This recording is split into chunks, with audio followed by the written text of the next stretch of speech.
Hi, this is Gilbert Gottfried, and this is Gilbert Gottfried's amazing Colossal podcast. I'm here with my co-host, Frank Santopadre. We're once again recording at Nutmeg with our engineer, Frank Verderosa. Our guest this week is an actor, director, writer, photographer, stuntman, and one of the most innovative and admired makeup and special effects artists in the history of cinema. You've seen him in popular movies and TV shows like Knight Riders, Dawn of the Dead, Creepshow, From Dusk Till Dawn, Machete, Grindhouse, Machete Kills, Planet of Terror, Django Unchained, The Perks...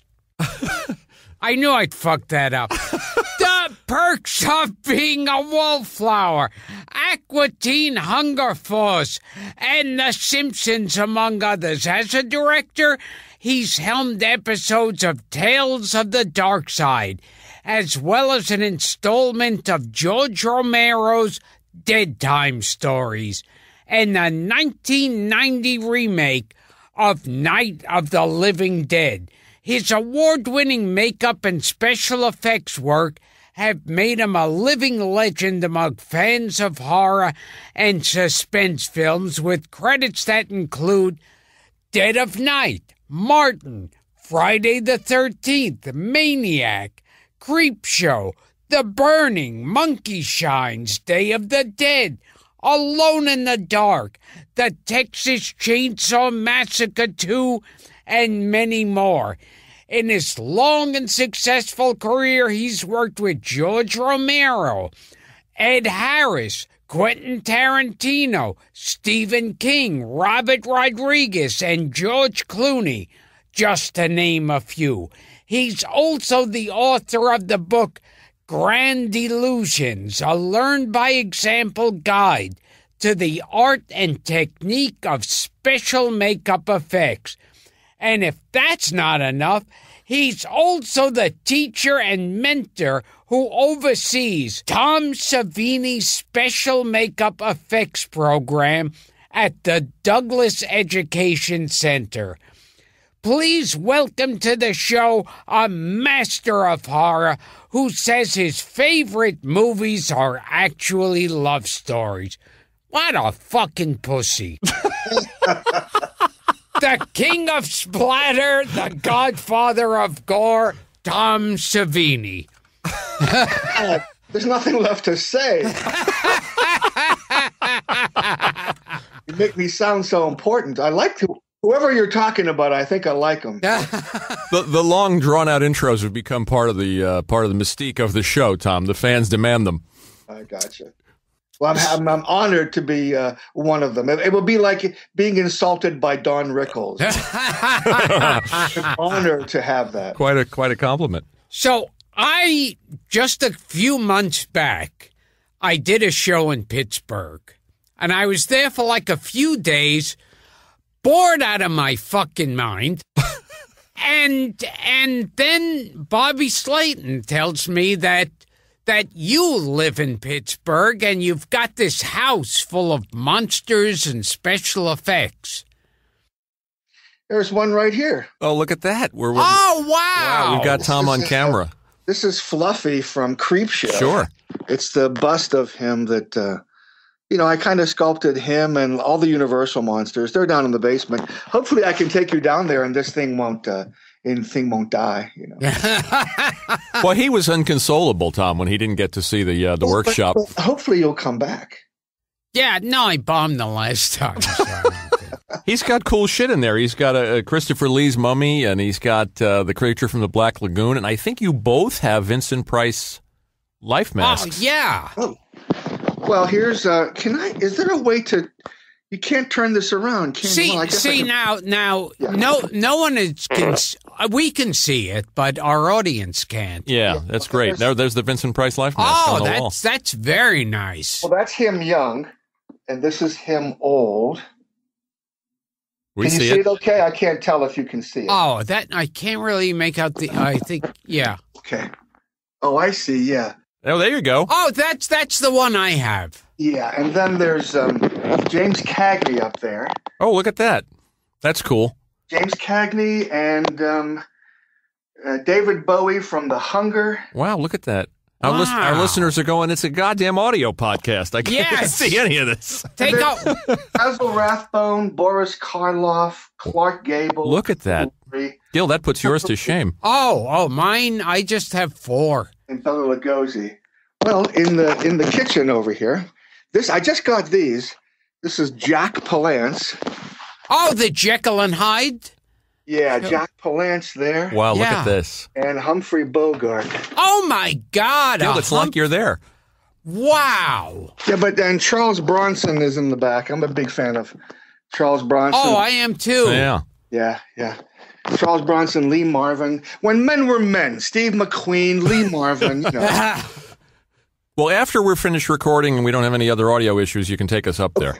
All right. And Gilbert will get a thrill. And you, who are known as like one of the kings of gore, but you have experience in real life gore. Oh, yeah. Yeah, now that's part of the misunderstanding about me being the Wizard of Gore, the Dr. Splatter, everything they call me. They think that it all began when I went to Vietnam. But, my interest, and I started doing this when I was 11 after I saw Man of 1,000 Faces, the James Cagney. Oh, yes. Sure. Yeah. That's why Cagney's up there. And the Man of 1,000, but they posters over there. But anyway. The Plaza Theater in Pittsburgh. You know that theater. Wow. That was here up until 5 years ago. It opened in 1917. Right. I saw a piece about you in a doc. You said you shine shoes. I shine shoes so I could buy masks. Right. But Vietnam was a lesson in anatomy for me, which is why I have the reputation for realism. All my stuff is anatomically correct because I'm the only makeup artist who has seen, the real thing. And it was kind of a safety behind the camera. I mean, I saw horrible stuff. Not our guys, but Viet Cong, I saw our guys, but I didn't photograph our guys. So I saw horrible stuff. So for me, the safety was behind the camera looking at it and thinking, how would I create that? And I've been creating it, ever since in my career as the special makeup effects artist.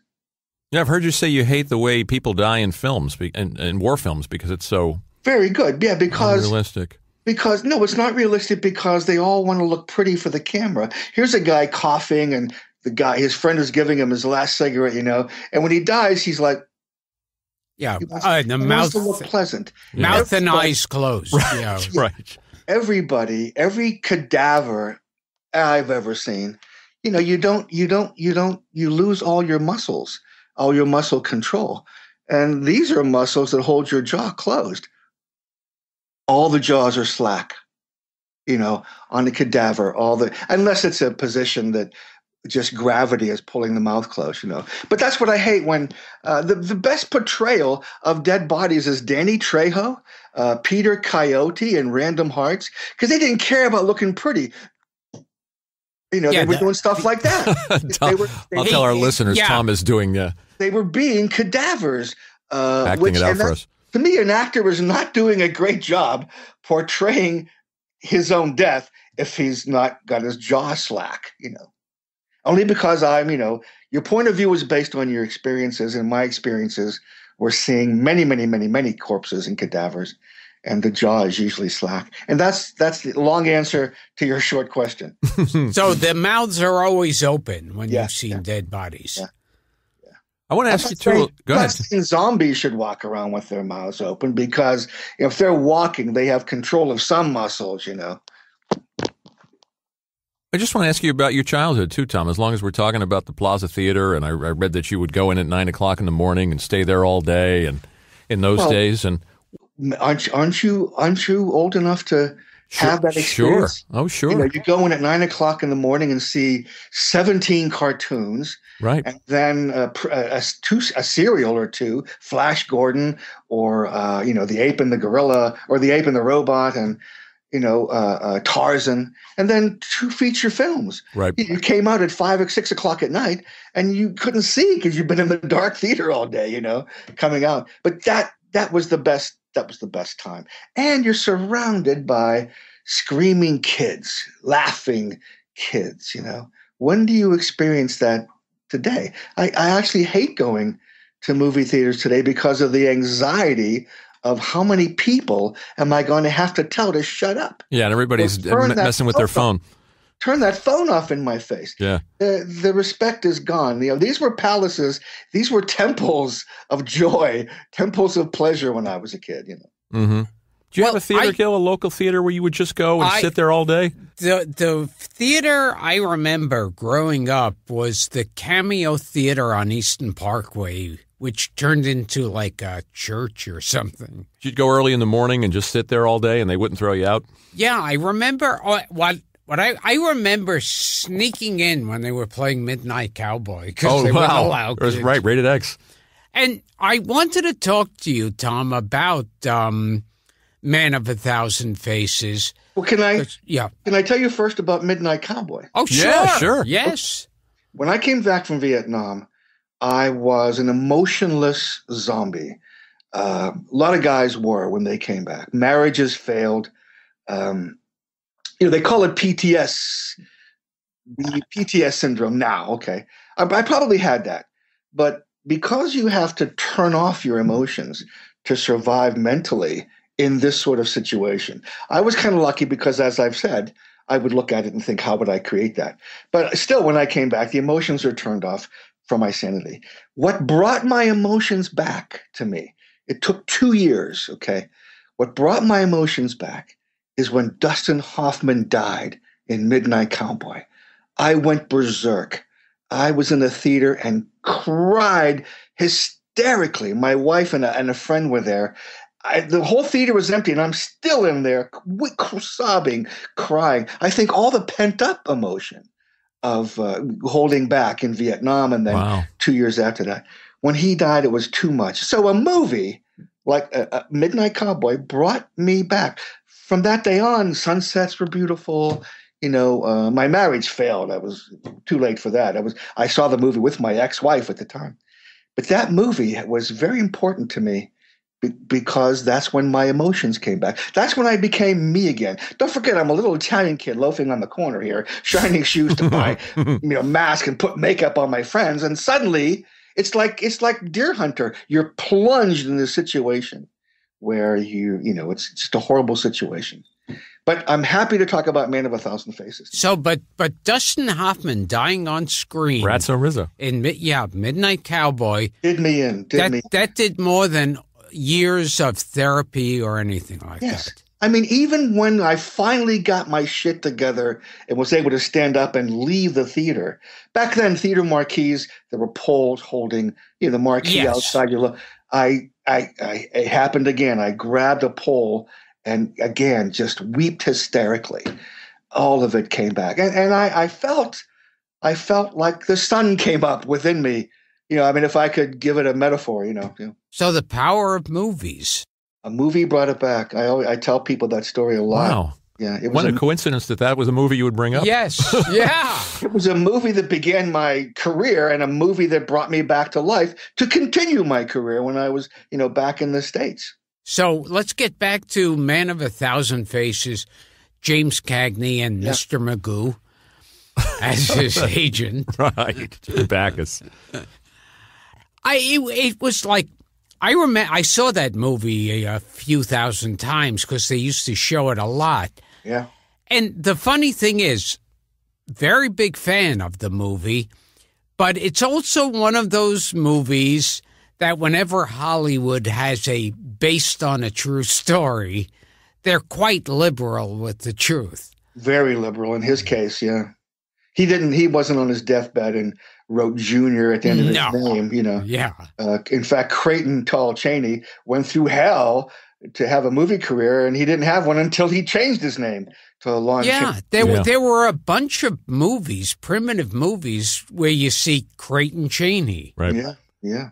But before that movie, to me, Frankenstein, the Wolfman, Dracula, creature from they were real. They were real.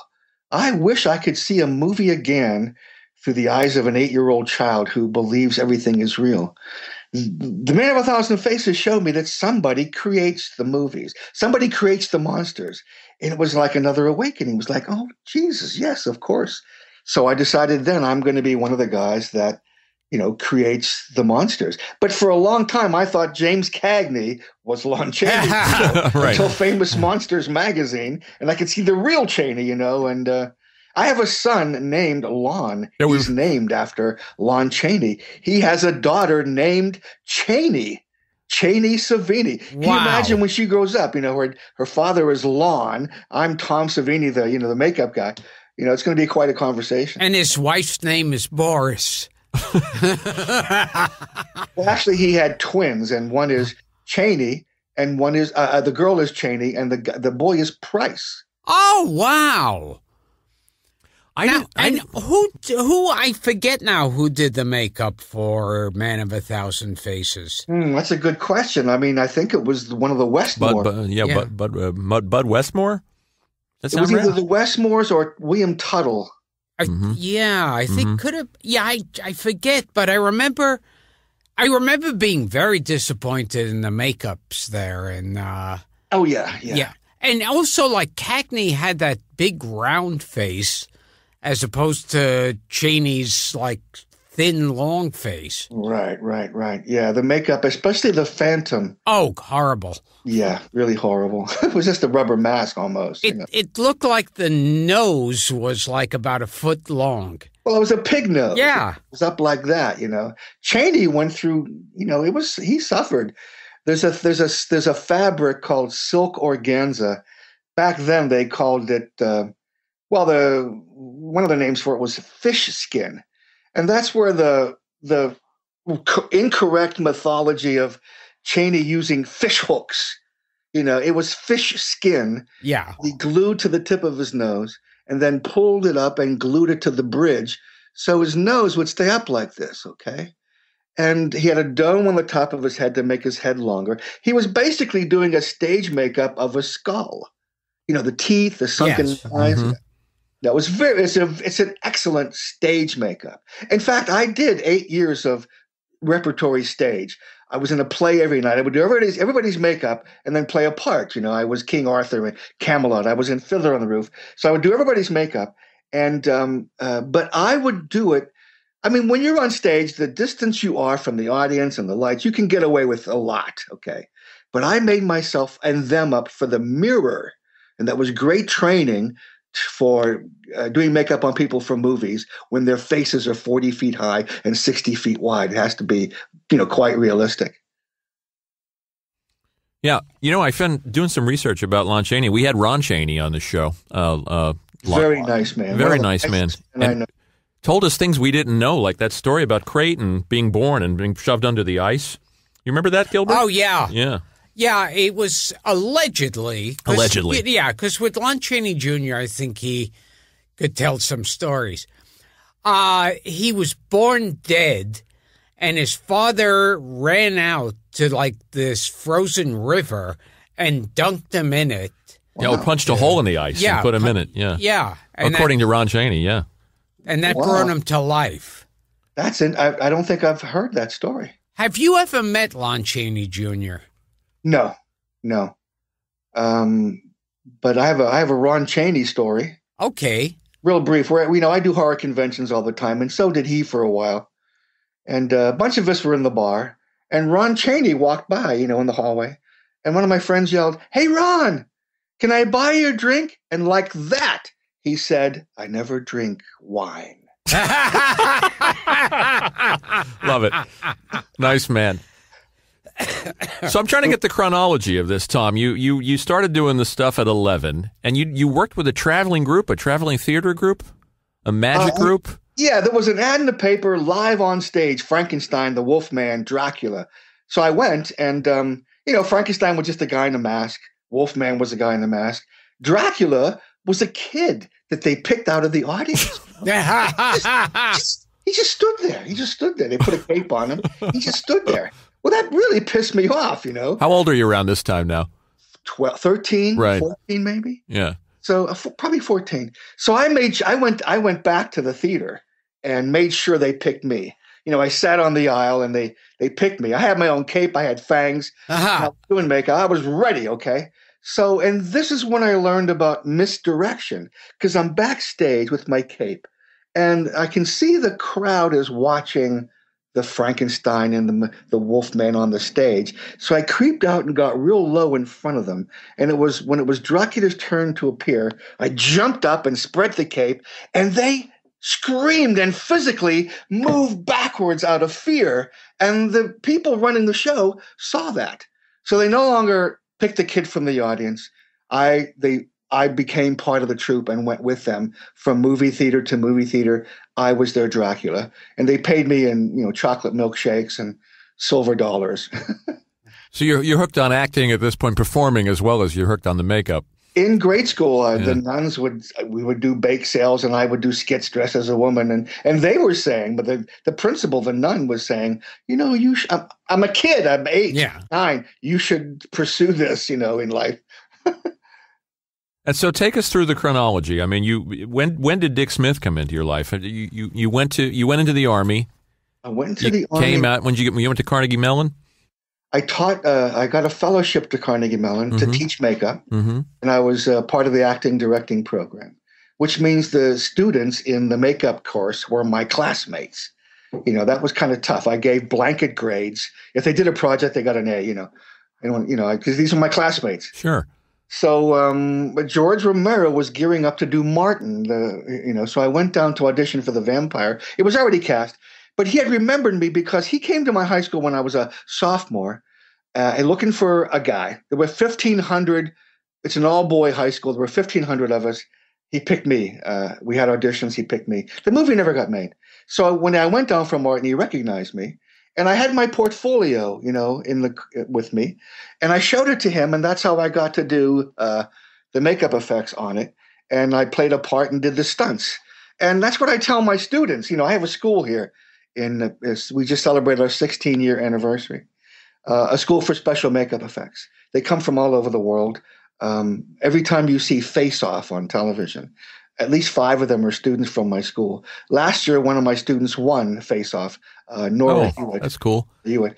But chronologically, I took a leave of absence to do Dawn of the Dead for George Romero. I was doing a play. In Carolina, A Line in Winter, and got a telegram from George that said, start thinking of ways to kill people. We got another gig.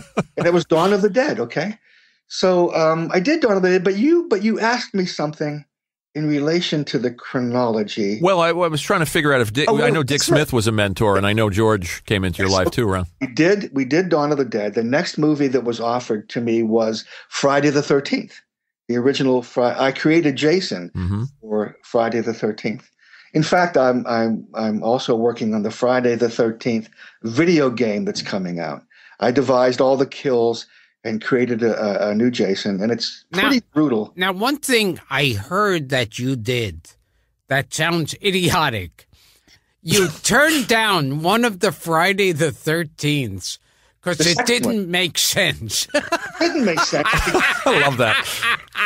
But just to answer your question and continue. Yes, yeah. Dawn of the Dead, I ordered blood from the 3M company. Remember 3M? They made copy machine chemicals. Scotch tape, didn't they? The blood was a stage blood that they made. It was horrible. And that's the blood in Dawn of the Dead. It looks like melted crayons. It's horrible. It's like paint. So before Friday the 13th, I called Dick Smith on the phone because we're going to kind of pass his house on the way to the location, and he gave us his blood formula, and you couldn't learn this stuff when I was trying to learn it because nobody, shared their secrets. But Dick shared everything. He would spend hours on the phone telling you how to do something, and then Xerox back then, and then mail it to you. It was priceless. Okay. So, And just quickly remind our listeners, Dick Smith did the greatest. He was the greatest living makeup artist on the planet. He invented everything we do. We have simply taken it and enhanced it and added to it and made it better. But he's really the godfather of special makeup effects. And he did The Godfather, and aged Marlon Brando. Yeah, The Exorcist, Midnight Cowboy, so many. Yeah, he's done some fantastic. Amadeus, he won the Academy Award for Amadeus. And right, what someone said, and I didn't even realize this, what shows him as a great makeup artist is everyone's looking at Linda Blair's monster makeup, but you don't realize The Exorcist, Max von Sydow, was like in his 40s at the time. He had trouble getting work after that because everybody thought he was 70-some years old. Wow, that's great. Because the makeup was so great. Today, he looks like the makeup. It was very accurate. So, yes, Jason, Friday the 13th, they sent me the script. Now, Friday the 13th kind of pissed me off because all I wanted was a big screen TV out of this. I think I got paid $15,000 to do all the effects in Friday the 13th, pay my assistant, buy materials. And then the movie made $72 million, okay? And the reviews all said the star of this film is Tom Savini's makeup effects, okay? So they sent me the script for part 2. And here's Jason running around. Well, Jason was a kid that drowned in the first movie. The mother was the killer. I says, what do you got? You got Jason running around. Oh, no, we're going to change that. Well, they didn't. Jason is running around, and he's still running around, okay? I stopped watching him after part 5. In part 5, the fucking ashtray was Jason. His spirit kept it. And they just got really stupid. So I turned down part 2. They did not offer me part 3, and the series was waning, and they did offer me part 4, which is called The Final Chapter. Part 4 is called because they thought that was going to be the last one. And so to make up for part 1, I asked for a fortune and I got it. Okay. So I did that movie, created Jason as a 35-year-old. I created him as a kid in the first one. And that made so much money.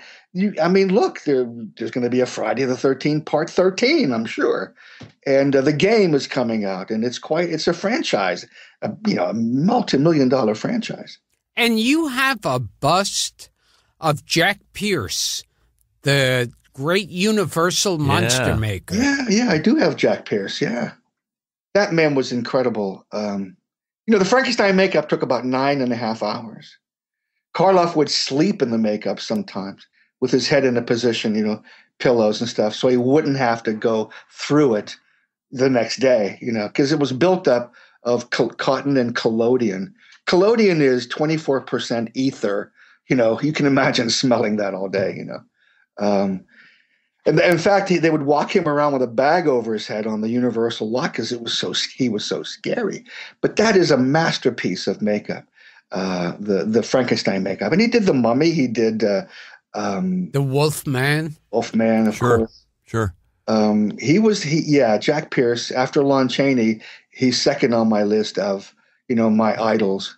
Then, of course, there's, Dick Smith, Rick Baker, Rob Bottin, Greg Nicotero, Steve Johnson, I've heard you say you admire, since you brought up Rob Bottin, you admire very much his work on The Thing. Well, that's the masterpiece of splatter. I'm called the king of splatter, but that was the masterpiece of splatter. In fact, when I did Creepshow, I had to create Fluffy. Fluffy was the first animatronic creature I had to make. I didn't know how to do it. I called Rob Bottin, and hours later on the phone, he has explained to me step by step how. And then when I went to L.A., I was in a movie called Night Riders, which you've mentioned. Sure. Rob Bottin took me to his house, and tore the skins off all the howling creatures to show me how the mechanisms worked in there. He says, "Well, I never keep the skins anyway," but he's responsible for teaching me, how to do an animatronic creature. The effects in The Thing are very impressive. Just today, I even now, Blu-ray of the new Blu-ray of it. Another makeup that really impressed me was like in American Werewolf, Rick Baker's makeup was in a brightly lit room. That happened right in front of you. Yeah. That happened. All my stuff and all stuff like Rick Baker's stuff and Rob Bottin, that stuff was happening right in front of you. There was no CGI. You did not have to change your mindset into thinking, well, this is real, because it was real and it was happening. See, that's the problem today. People always ask me about CGI, and I love it when it's done well.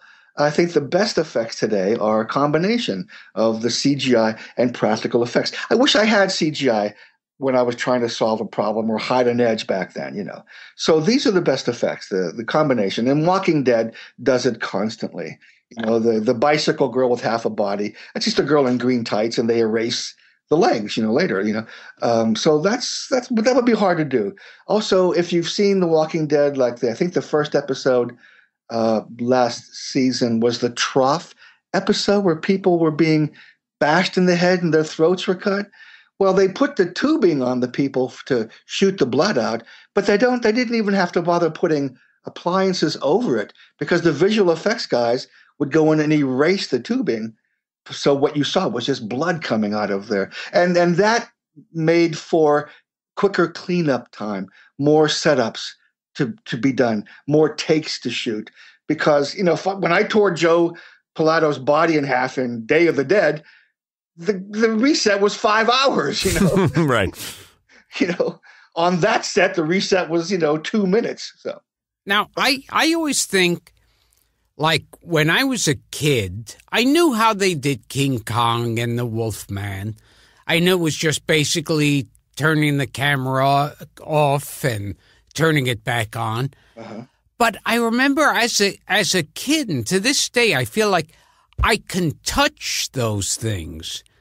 And with computer-generated images, I feel like there's nothing to touch. Well, that's what happened to me. I saw Jurassic Park, and I knew how it was made, so I didn't see any dinosaurs. I just pictured guys at a computer, and that really pissed me off. So the next time I went to see it, I smoked a joint, which helped focus. And I said to I changed my mindset to, no matter what I see, foreground, background, it really exists. And the movie blew me away. It was spectacular. But I had to change my mindset to do that. I think that's the collective dislike of CGI today. People have to change their mindset. They have to make that effort. And they don't feel like making that effort because old-timers like us are used to seeing it happen right in front of you, you know? So, but the new generations will be accepting that, and it'll just be part of their toolbox as filmmakers. You know, props to Rob Bottin and Rick Baker, because we're talking about two movies that were made in the 80s, and both of those effects hold up very well now. And I would wonder if kids who were raised on CGI would see those movies and actually have an issue with them, or just buy into it. If they think it was primitive now. I don't think so. They hold up very well. Or one of the sad things that happens is, and Steven Spielberg says this of his son Max, who's 13, if it's impossible, it's CGI. Yeah. You know, that's very sad because, again, Greg Nicotero did this wonderful makeup in Land of the Dead of this baseball player zombie who part of her face was gone and you could see her teeth, you know, and that was a makeup, but people thought it was CGI because it was so good, you know.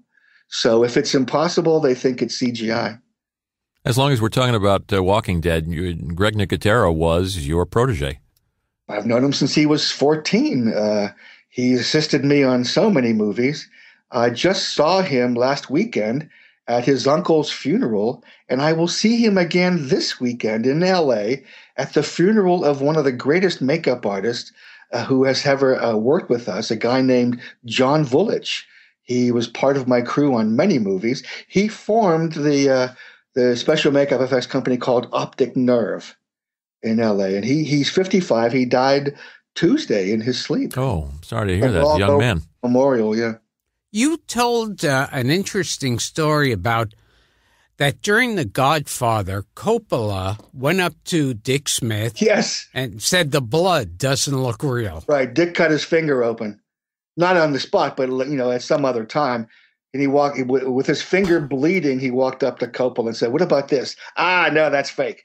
but it was his own blood, so. I love that story. I never heard that. It's great. Dick was a tough guy. I mean, he almost got in a fist fight with Dennis Quaid over some old makeup on some baseball movie that Dennis Quaid was involved in. He didn't take any shit, Dick Smith. Wow. Since you brought up Creepshow, let's talk about Creepshow. Okay. Which you said was the hardest, the biggest challenge, the biggest makeup effects challenge that you ever faced. Movies. It's right. 5 movies, and it was just me and a 17-year-old kid that did all that stuff. The fluffy creature, Nate's corpse coming out of the grave, the cockroaches coming out of E.G. Marshall. Yeah, I love that. That got applause and screams on the set when that happened. Because, listen, I hate bugs, and I was never in the same room with those 28,000 cockroaches that entomologists collected in Trinidad living in bat shit, okay? The stories they told of collecting those roaches is scarier than any movie you've ever seen. I miss those anthology movies, the 5 movies in one. Oh, just like Dr. Terrace, House of Horrors. Yeah, what's the one with Burgess Meredith? Dead of Night, the British movie. That's a great one with Michael Redgrave. Yes. Yeah, but people tune out of those anymore. Creepshow was great. Those 2 were fantastic. But a lot of them, because, Hammer tried to keep making those and they just got silly. Dr. Terror, look who's in that. Donald Sutherland was in one of those things. Christopher Lee, Peter everybody. Cushing. What's the one with Burgess Meredith where he's the carnival, the leader? It's Torture Garden. You know this one? Oh. It's another one. It's another one of those anthology pictures. Film. Horror anthologies. Yeah, it'd be nice to bring them back. I got to tell you how I met Christopher Lee. I'm at a convention in New York. Rumor has it that they were going to bring him in through the kitchen. So a few of us scurried to the kitchen, and it was in the dead of winter. So the kitchen door opens. Snow whiffs in like fog. Christopher Lee steps through the door with his overcoat over his shoulders, and he's fucking Dracula walked in, Yeah. And he's 3 feet taller than me. I'm 5'7" or 8, So that was my encounter with, Christopher Lee. Years later, I was talking to him about asking him whether he continued fencing because, he was Rochefort in The Three Musketeers. Right. Oliver Reed. Right. And Richard Lester. He said to me, I had trouble believing it at the time, but he said, Christopher Lee speaking, I have the most screen sword fights of any actor. And I guess he could see in my face that I was doubting him. And he started rattling them off. The Master of Ballantrae with Errol Flynn, Three Musketeers. And he said, and he showed me his hand, and this little finger of his is bent at a right angle. It's not straight up like I'm showing you right now. It's bent at the second knuckle. He said, that's a little present from Errol Flynn, who by noon had been doing this. Okay? Drinking. Yeah. Bending the elbow. Was supposed to go for the shoulder, went for my thigh, and just broke his little finger with the sword, the big sword they were using. And that was in The Master of Ballantrae. But he's quite the swordsman. And so was Basil Rathbone. And Tyrone Power. Tyrone Power's mother was an Olympic fencer. One of the greatest screen fights ever was in The Mark of Zorro with Tyrone Power and Basil Rathbone. And they did every second of it. And which pisses me off about movies today. When they do fights in movies, it's in close-up. So you can see the actor's face doing a couple of moves. And then it's stunt guys when they... That's Greg Nicotero. I love the Looney Tunes. Your cell phone. That was Greg. I'll have to call him back. But yes, that was the greatest screen fight because they're actually doing it. So you can shoot the whole body, head to toe, and see Tyrone Power and Basil Rathbone doing all those fantastic fencing moves. My favorite thing watching fencing is, number one, if you are really having a fight with 2 swords, one person would be seriously injured in a second. Well, if you're good, then well, you know how to fence, don't you, Tom? Yeah, I'm a tournament fencer. Yeah. Tournament fencing is the same thing. It's 2 guys facing each other, And I mean, they're going to get a point if they touch you, or you're going to get a point if you touch them. The point is just to parry and block any attempt that they make.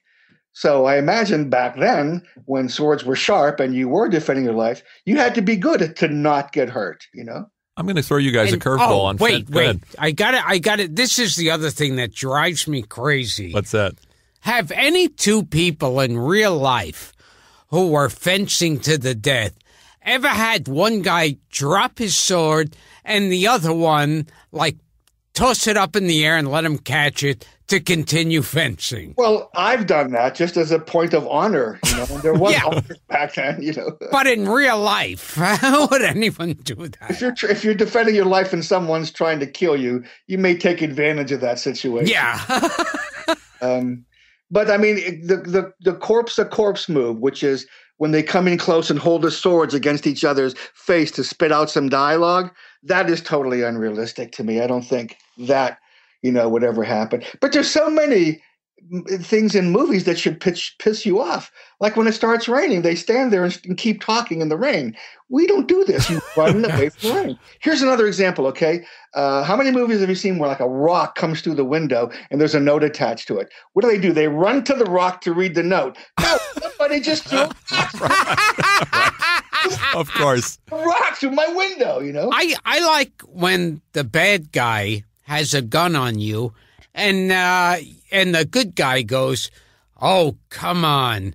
You don't want to shoot me. You want to do this mano a mano.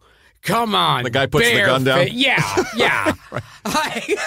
Well, you know what the other thing that pisses me off, and they did it in Skyfall, in one of the greatest Bond movies, you know, at the beginning of the movie, he's on a train in a gunfight, you know, and he runs out of bullets and throws his gun away. Yes. Your gun away? This is your gun.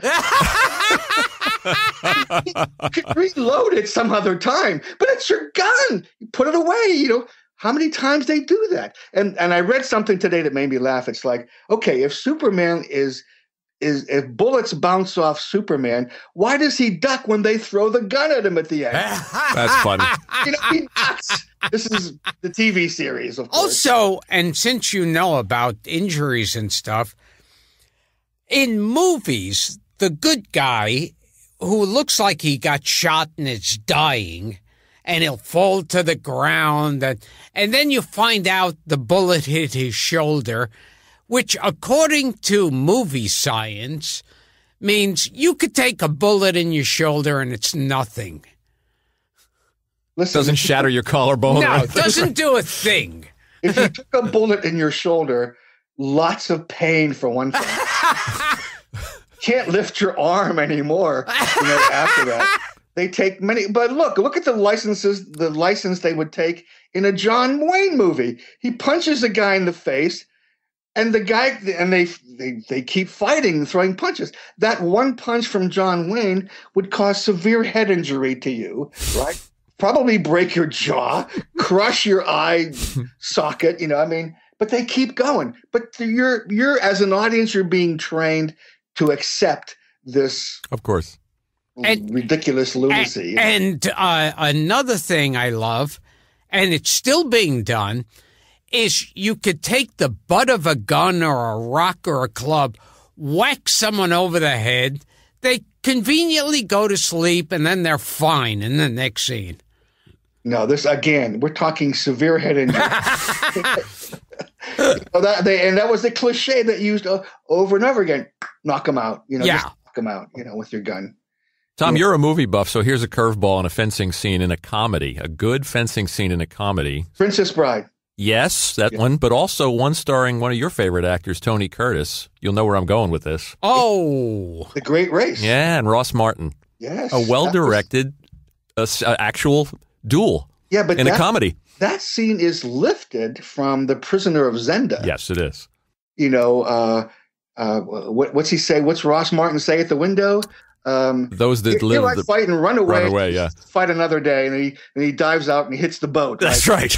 Yeah. That line is from The Prisoner of Zenda with Ronald Coleman and I forget who the villain was now that he fenced in that. Yeah. But Henry Danielle. That's another one of the No, not Henry. No, Daniels. it's not him. No, Robert.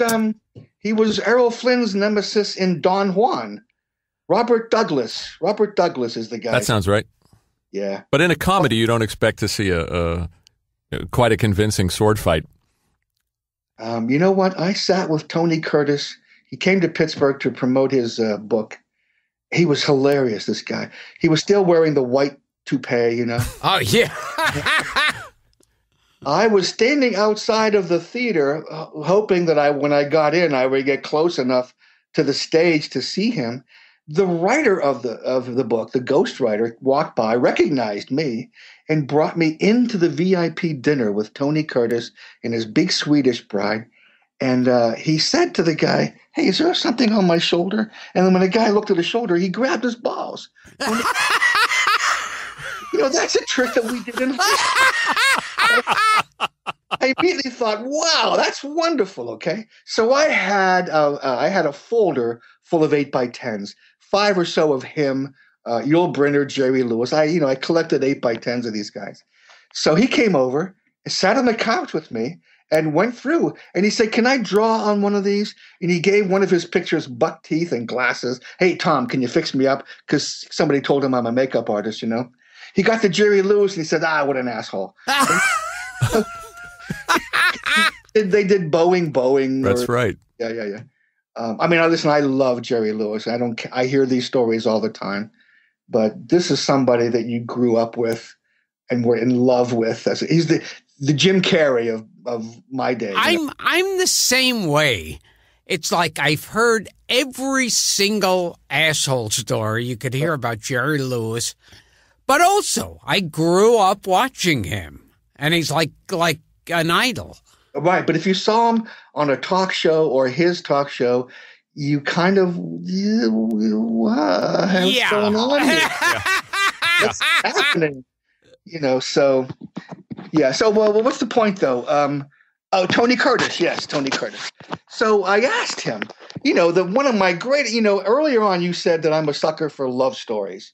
Yeah, we found that in the research. One of the greatest love stories was Trapeze. Oh, with Burt Lancaster. Burt Lancaster and Tony Curtis and Gina Lollobrigida. I can't tell you how many times I've seen that movie. I fell in love with that movie. I even have a music box that plays the theme from it. The daring young man on the flying trapeze and all that stuff. So I asked Tony Curtis, I said, when you go to the circus today, are you astounded by the triple? Everyone throws a triple. All the trapeze artists, that's their goal, to throw a triple. And that movie was about, Burt Lancaster teaching him the triple. So, and he said, yes, he loves the circus, and to me, that was like closure, actually sitting there with Tony Curtis, who was the flying Orsini, in trapeze, telling me he loves to go to circuses and see them throw the triple. I think that's one movie that's never come up on this show, Trapeze. Oh, We've mentioned a lot. We've talked about a lot of different kinds of movies. Did you ever see a Cary Grant movie called Once Upon a Time? I don't think I have. Nobody has seen that damn movie. What's it about? One of my favorite movies as a kid. You won't believe the story, and I'll make it as brief as I can. Cary Grant is a con man, meets this girl. She has a son. The son has a box with a hole in it, and inside the box is a caterpillar. The kid would play on the harmonica, "Yes, sir, that's my baby nose," and the caterpillar would dance. You never saw the caterpillar dance.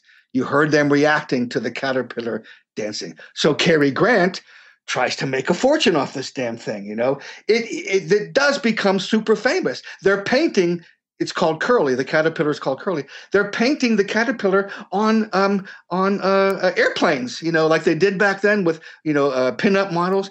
The caterpillar became a star. One day the kid is distraught. Curly is not in the box. And they're all so sad. And Cary Grant, of course, how am I going to make money now? There's this caterpillar that I've been using, and this butterfly starts flying around in the room. The kid plays, I'm about to cry. Wow. The kid plays the harmonica. The kid plays plays, "Yes, sir, that's my baby." And the butterfly starts to fly like he's dancing to the music. Oh, wow. Why hasn't anybody heard or made a big deal. It's called Once Upon a Time. Do you know this picture, Gil? No. I don't know it either. This sounds great. I thought I knew every obscure Cary Grant movie. For a kid, that movie, again, I'm choking up, it was so beautiful, that movie. We'll look for it. Once Upon a Time, Cary Grant. You never hear about that movie. You describe yourself as a pushover for love stories and tear jerkers. Did you cry when Elvis died and Love Me Tender? I cried when Elvis Presley died and Love Me Tender. I cried when Yul Brynner died and The King and I. That's a hard one. I cried today when E.T. gets on the ship and leaves. Okay, and he's a puppet. I'm crying my eyes out. So the master of horror is a softie. Yeah. Well, in some instances, I'm in accidents because I'm calm and collective and I can take control. I can turn off because I did so. I can turn off my emotions like that when I have to. If something horrible is happening, I can be practical and distance from it. It's just something that I took with me from the war. I mean, it really pisses me off when I hear, "Hey, I just went on vacation in Vietnam." What? 58,212 of us died for Vietnam, and now it's a vacation? It's a resort? What? This doesn't make sense to me, Anyway. I'm sure. You have a completely different perspective on the place. Yeah. I mean, I'd love to go back and see where I was stationed, and it's probably a resort, Now, you're a movie buff, obviously. Do you want to remake? Do I have this right? You want to remake the movie Most Dangerous Game, the Joel McCrea movie? Oh yeah, that was a horrible movie. Did you ever see it? Probably when I was a kid. The fencing. I saw the bad Andy Griffith TV movie. There was one called Savages with Andy Griffith hunts Timothy Bottoms. Oh well, listen, they remade that plot many, many times. Yeah. But not the original Most Dangerous Game. I mean, I was bringing it to present day. My villain was a cross between Idi Amin, Gaddafi, and Bin Laden, okay? Guys that you would believe would behead you and put your trophy up on the wall. That's what I didn't believe about that movie back then. We're talking 1930, Joel McCrea. Right. The fencing scene was horrible. The villain was a milquetoast. But that's typical. Every time there's a villain, it's some gay little milquetoast guy. The villain should be an equal. It should be, Lee Marvin or Charles Bronson. It should be somebody who can kick your ass. Someone formidable. Some shit to win. It's always this little milquetoast guy, like in that movie, who you didn't think for a second would have a chance against Joel McCrea. Is it Leslie Banks? Yeah. Yeah. Well, I've always noticed, like in the old movies and TV, if you had a gay actor, he'd either be an eccentric or he'd be evil. A caricature, yeah. Yes. Yeah. And there was something about like the evil villain, where the evil villains were always a little effeminate. Yeah.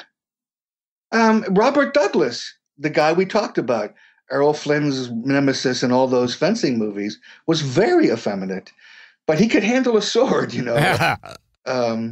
So that brings up something. I saw something.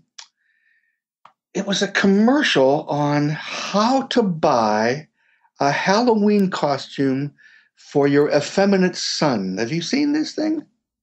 I've not.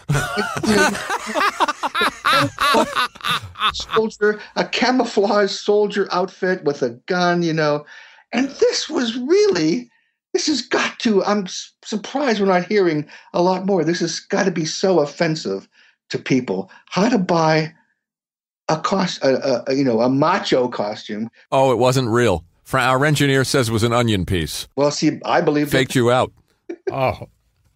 Oh, one thing, just getting back to him, I know, like, Lon Chaney Jr., they said, actually knew how to do makeup.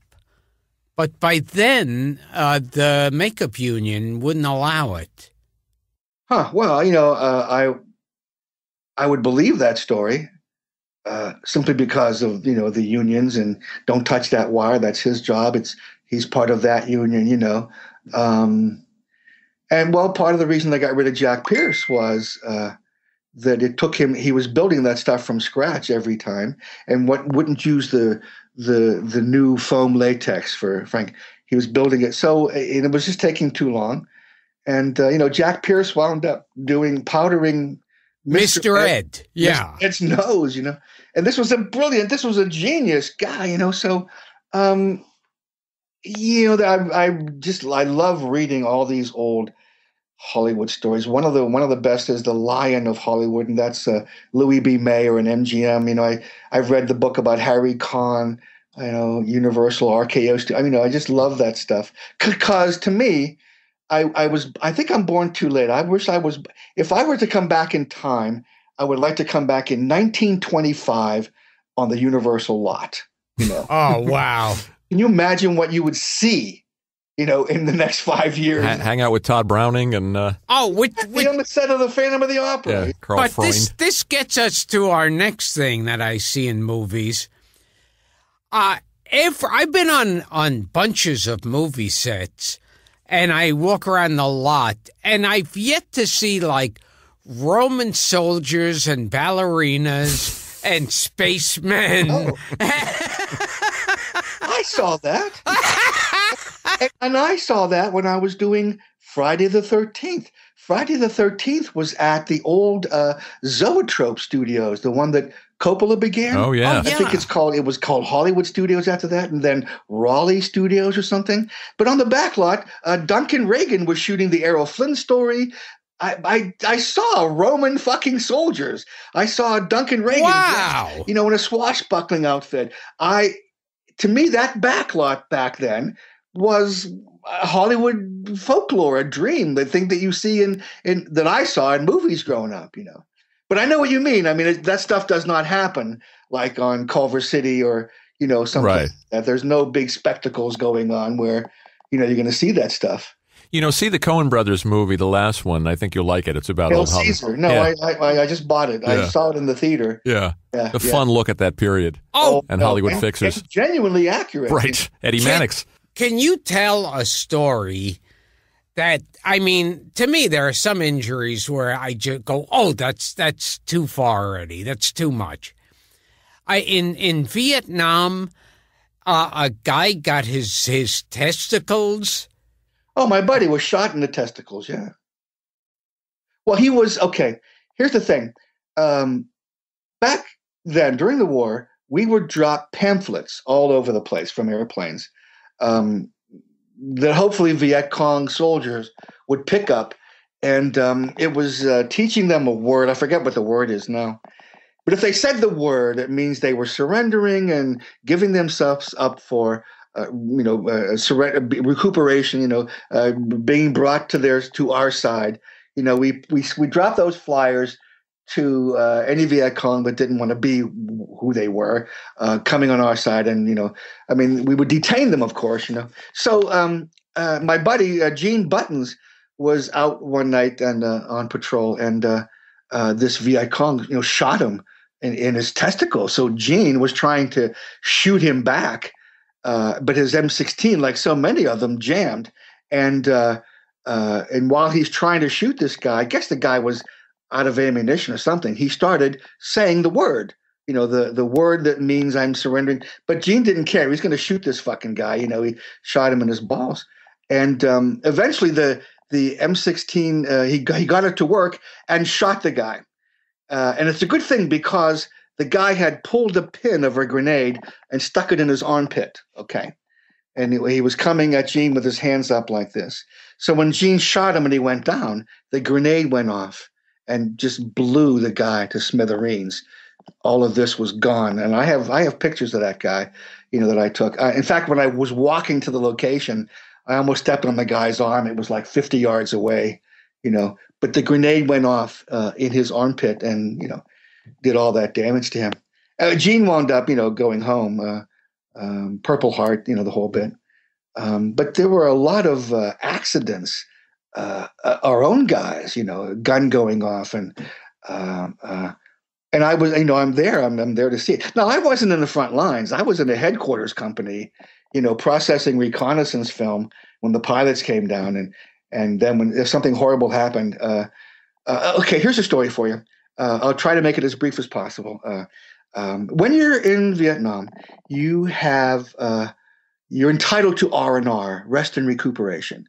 After 6 months, you're allowed to go to Australia, Thailand, a lot of close places like that. I went to Hawaii to meet my then wife, okay? But I waited till my 10th month. I didn't want to go back to Vietnam and have 6 months left, okay? So I waited till my 10th month. And when I went back to Vietnam, they put me on the worst duty possible, 30 days of guard duty, which means you're in a bunker with 3 other guys. 2 guys are asleep, 2 guys are awake. And there's 7 bunkers. There's a line of bunkers all made of sandbags, okay? And each bunker is an arsenal of weapons. Grenade launcher, M16 machine gun, M16s on your shoulder, claymore mines knock trees over, 5,000 pellets, shoot out of this thing. And sometimes the Viet Cong would turn them around and make themselves visible, so you'd press the button and you would get wiped out. So we painted the back of them with luminous paint. So if we could see the paint, we knew it was facing in the right direction. In front of each bunker is a tripwire in front of it and on each side. So if somebody bumps it, a flare goes off. If somebody cuts it, it's spring-loaded, a flare goes off, okay? Now, again, there's 7 bunkers. The commanding officer is in the first bunker, and he's got a night scope, okay? So, but you're not, if you saw, it's you in the bunker, and there's the woods right in front of you, the jungle. If they're coming, you're first contact, okay? If they're coming through the woods, you're the first line that they're going to bother, attack. All right, but if you see 1,000 Viet Cong coming at you, you're not allowed to open fire. You have to call the command bunker. That officer has to come up with a night scope. See if he sees the 1,000 people, then he will call battalion and request permission to fire. You're not allowed to just open fire, okay? So it's 3 o'clock in the morning. 7th day of 30-day guard duty. Me and Morales are on duty, and right in front of my bunker, the trip flare goes off. Now, I immediately open fire with the M16 machine gun. Guys upstairs are hitting grenade launchers, pressing the button for the claymore mines. Every bunker in the line opens fire in front of my bunker. And it was a duck, okay? A duck had set off the trip flare. So now there's a caravan of headlights coming to me because I opened fire without calling the command officer. A general gets out of the Jeep, and I can't talk. When I finally calmed down, he said, "Why did you open fire?" And I said, "My trip flares went off, sir." He said, "I guess I would have opened fire too." "What was it?" I said, "It was a duck, sir." He said, "Did you get it?" "No, it flew away." We covered every square inch of dirt with something, a bullet, shrapnel, okay? The duck flew away. So they took me off guard duty that night, and for the rest of my time in Vietnam, they called me the Duck Slayer, okay? But the next night, we were attacked. Guys in those bunkers died. Body bags carried away. We were attacked. I wasn't there. To me, the duck saved my life. I have never eaten duck since Vietnam. Wow. Wow. That's an ending. Yeah. Wow. That is a very strange and frightening story, Tom. Absolutely 100% true, I promise you. Yeah. As we run out of time here, can we ask you about some of the legendary actors that you got to work with? As we got a short list here, and maybe you'd pick one or two. Okay, sure. Joe Spinell, John Marley, Fritz Weaver. Anybody? Any good story come to mind? Well, Hal Holbrook. I wasn't with them on set as an actor. I was simply, doing the fluffy creature, Hal Holbrook especially, for Creepshow. John Marley and I became pals. We would go out to clubs together, and they would set up VIP areas. That's the guy with the horse head in the bed, Jack Waltz. Yeah, exactly right. So he was. I love that man. He was such a smart, intelligent actor. But who else? Who else we got on there? Patrick McNee. Patrick McNee? You directed him. No. Didn't you work with Patrick McNee? No. No. IMDb let us down. Listen. I go to IMDb. There's like 9 things on IMDb. I have no idea what the hell they are. How about Fritz Weaver? Fritz Weaver, yes. I hired and directed Fritz Weaver in one of my Tales from the Dark Side episodes. But there's also George Clooney. You know, George Clooney, the nicest man you could ever want to hang out with. He was so inspiring to me. He treated everybody so nice. And it doesn't take a lot of effort to be nice, you know. And just I can go on and on about George Clooney, how nice that man was, you know. Who else we got? Fritz Weaver. Oh, you know what? You mean I shook hands with the Three Stooges, okay? Oh, wow. Oh, my God. We buried the lead. In Pittsburgh. They came to promote the Three Stooges Meet Hercules. I made sure I was on the aisle so when they walked down I could shake. And they looked like businessmen, hair combed back nicely. Their hands were very dry. And they got up on stage and started smacking the piss out of each other. Moe's hair fell down. He became Moe. He pulled out Larry's hair and Larry became Larry. And there it was, the Three Stooges, okay? I smoked a joint with Timothy Leary. Wow. Also good. I'm at a convention in New York, green room. He's on the couch with this big joint. He took a drag, and then he's looking for who to give it to. I leaped across furniture to get there and get that joint from him so I could say that I smoked a joint with Timothy Leary. Wow, these are some good brushes with greatness. A lot of your listeners don't even know who that is. You know. Well, our listeners will surprise you. Okay. They wind up looking it up. Oh, yeah. Well, who else is on the list? Well, let's see. Who else? Hal Holbrook, Fritz Weaver, Joe Spinell. Joe Spinell. Also from The Godfather. Again, a wonderful man. You know, I had to, well, yes, that's, I couldn't wait to meet him because of The Godfather. And if we did this movie Maniac together. Oh, sure. yeah, sure. He, and I can't tell you how many meetings we had where I would say to Joe, no, Joe, please, you can't bite that off of a woman. Okay. He wanted to do horrible things to women. And, I have to create it physically with latex and rubber. I said, no, you can't do that. Now I had to cast his head and make him, a fake head because his head gets ripped off at the end of the movie. Right. Now, I gave him the fake head and he put it on his television in his living room. Now, when he died, it was like William Holden. He hit his head and bled a lot. He bled to death, on his apartment floor. And he fell with his feet facing the entrance to the apartment. So, and blood was everywhere. So when the police came in, they saw him lying there and the head on the television, and they thought he had been decapitated because his fake, his head is there. But you just couldn't see his head, from the doorway. One of the guys who walked in actually told me this story, with the police. Now, William Holden, he hit his head on the corner of a table. Coffee table. One of the end tables near the bed. Night table, yeah. And he bled to death as well. But wait, who else on the list? Joe Spinell? That's what we had. Just because you mentioned Joe Spinell, I just remember that line. Oh, yeah, he had a lot of buffers. A lot of buffers, Senator. Yeah. Oh, yeah. Willie Chichi. No. Who else? Anybody else on the list that might have? Well, I just scrolled down some character actors that you worked with. Ed Harris, of course.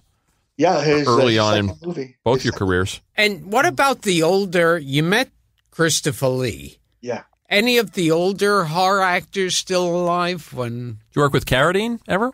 No, I did a play with Carradine. I did Inherit the Wind in North Carolina. Wow. John Carradine. He had wonderful stories. John Carradine, A.G. Marshall from Creepshow. But John Carradine, to me, was like meeting Boris Karloff, If you go to John Carradine's IMDb page, there's something like 400 movies there. I can't imagine an actor who worked more consistently longer. Grapes of Wrath. I know, than John Carradine. And never turned anything down, apparently. Bride of Frankenstein, Oh, yes. My God, it's the monster. There you go. And his voice, he told me that directors would say to him, young man, you are in love with your voice. Could you please stick to the idea of the scene? That's good. If I had that voice, I would be in love with my voice. Oh, my God, yeah. And, I've worked with his sons. I've worked with Keith. I've worked with David. And I told them, of course, that I worked with their father. And they didn't. It's like I didn't say anything. I don't know what their relationship was. I think that was a wacky upbringing, having John as a father. Well, it couldn't have been as wacky as Bing Crosby. I'm sure wacky is the word. I'm sure you're laughing because you probably know. Oh, Sure, my of course. God. He'd beat the shit out of his kid. Yeah. In fact, someone I know asked Buddy Hackett. He spoke to him about Bing Crosby. And Buddy Hackett said, "I know why Bing Crosby would beat his kids, because Bing Crosby couldn't get a high on." That was a very good Buddy Hackett. He's an excellent mimic, Tom. We should. Did you ever see Buddy Hackett and who's the guy from the Carol Burnett? Can I tell you something? This is mentioned in just about every episode. Bud and Lou. It's come up on this show dozens of times. I just bought it. I just bought it on VHS. It's horrible. Horrible. It's horrible. They look like they've never seen Abbott and Costello. All Buddy Hackett did was like talk slow and, the routines. It was just so bad. And I mean, who's on first, which is the whole rhythm, is the whole thing with who's on first. And he's going, "What's the guy's name on first base?" All he did was talk slow. Yeah. That is so funny. Why didn't the director, you don't quite have the thing there, buddy. I love that Tom Savini brought up Bud and Lou. That has popped up in every episode of this show. We've done about 125 of these, Tom, and that comes up all the time. I've done Buddy Hackett's death scene in about like 50 of these shows at least. Every other show I'm doing. You've got to make it something that has to happen when you do these. Somehow you've got to bring it up, Okay. Yeah, it's like Nina with Hirschfeld. Even though I just did this yesterday, when Buddy Hackett, as Lou Costello is dying, and Artie Johnson, as the manager, brings him a strawberry malted, and he goes, "I've had a lot of strawberry malteds in my day, but this one's the best." And then he falls down dead. You see, I didn't get that far. You don't want to get that far. Stopped watching after, 10 minutes, maybe 15. Oh, they destroy the Abbott and Costello routines. Well, there's two guys that come here in Pittsburgh that should have done that movie. They do Bud and Lou, and it's perfect. It's at a convention called the Monster Bash. It's a convention of all old-time horror. Rico Browning, who played the creature from the Black Lagoon. Yeah, he's still with us. Wow. Kevin McCarthy, when McCarthy was alive, this was a convention for old-timers. And these two guys were perfect, Joe Ziegler and Bill Riley. They would even walk around dressed in the costumes from like Abbott and Costello Meet Frankenstein. I could show you pictures of Frankenstein, the Wolfman, the Mummy, and them, and you would think it's a frame from the movie. That's how good these guys are. Wow. So watching Bud and Lou. I know the VHS copy you bought because it's not even available on DVD. You have to go to this third. Lasted. Yeah. Long enough to be in modern technology, I guess. It's atrocious. It belongs to that period of films, those that we've talked about on this show, those really bad Hollywood biopics that came out. They did the Rod Steiger as W.C. Fields, and they did James Brolin. Gable and Lombard with James Brolin and Jill Clayburgh, and there's a spate of them. So why did we talk about Bud and Lou? I asked you. You said something that made me... because it had to do with Bing Crosby. He was doing Buddy Hackett to explain Bing Crosby's the kid's childhood. Did you fire a gun when you would speak to crowds? Did you do that? Oh yeah, because a blank gun. I would come out and fire a blank gun, and it was so loud, you know. And I would say something like, "I bet you security will walk in any minute." Security never walked in. But the whole point was I would take all the bullets out of the gun and put one back in and spin the barrel and point it out at the audience. And they would be, you know, and the lesson was that the best scares come from suspense, you know, show the threat and then make the threat. That's why I think World War Z is a terrific movie. A lot of people didn't like it, but that's an example of creating a situation, a horrible situation, and then throwing people in it, because those scares became suspense scares. I mean, anybody can jump up and go boo, and they do it all the time, even in big movies, and that scare lasts for like a second or two. But the suspense scares, you can draw that out, you know what I mean? But not too long. If you're a good director, you know that not to go too long. Like here's a room, and there's a door here, and there's a door here. You show behind this door is the psycho or the tentacled creature or the bomb. You show the threat. And then you have the girl walk in that door. From the second she walks in, the scare has started. Because you know, and you can't wait for her to get to that door. In fact, you please go to the door so I can see what's going to happen. And if you're smart, you slow her down. The phone rings. Oh, no. The whole time she's on the phone, you're going crazy. You want her to get to that door, okay? So she hangs up and you feel great. Okay, great. She's going to go to the door. But then, you slow her down again. Oh, I broke a nail. And now you're getting pissed. You can't wait. Okay, if you're smart, she goes to the door, she opens it, and there's nothing there. And you go, and then the fucking monster jumps out from behind her, or the bomb goes off or something. The best way to scare people is to put them at ease, make them laugh, and then boom, you've got them, you know. But there's a time limit. You got to be. It's all about timing. Well, you asked about my childhood, so just real quickly. Okay. Yeah. I used to dress up as. I think I'm again 14. I used to dress up as Zorro. I was madly in love with Zorro, the TV series. I hadn't even seen Tyrone Power. Guy Williams TV series. Guy Williams. This was a Disney show. A guy wearing a cape and riding a horse with a sword. That's me. I want to do that. If I could come back, I'd come to those times, you know. So it was Zorro I was crazy about. So I would dress up as Zorro and wait at night and wait for a car to come by on my street, and I would jump in front of the car in his headlights and run away. Oh, geez. Run away. And then run away. And I knew that guy is going, was that Zorro? I mean, that was a thrill to me. And not on Halloween. I'm talking, July. I love that. We've learned so much about you, Tom. You never jumped in front of a car in costume, did you, Gil? Just so I could be in the spotlight as great stuff. Carve the Z in the air and then run, And I want to tell you, next time I'm booked in Pittsburgh, I'm definitely giving you a call. Come see the monsters. Oh, yeah, you got to go. And so this has been Gilbert Gottfried's amazing Colossal podcast with my co-host Frank Santopadre and the master of horror makeup, Tom Savini. Tom, you were the perfect Halloween guest. Thank you. We thank you. This time I'm going to celebrate it. I'm usually not home, but I'll be home this time. Putting on the Zorro costume? Santopadre. You're the guy I keep seeing on Facebook. That's me. Roy Fremke's old friend. Who? Roy Fremke's. Oh, really? I studied with him at SVA. Yeah. Document of the Dead. You bet. Yeah. You bet. Been hearing your name a long time.